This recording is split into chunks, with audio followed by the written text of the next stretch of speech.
Lenin തനിച്ചു താമസിക്കുന്ന ഫ്ലാറ്റിൽ സുന്ദരിയായ തുർക്കിയ യുവതി അർദ്ധരാത്രിയിൽ മുറിയന്വേഷിച്ചു വന്നതെന്തിന്?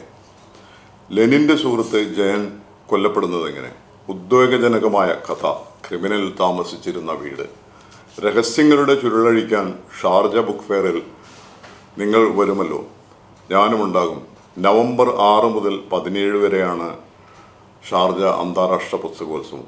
അപ്പോൾ അവിടെ കാണാം. Good bye.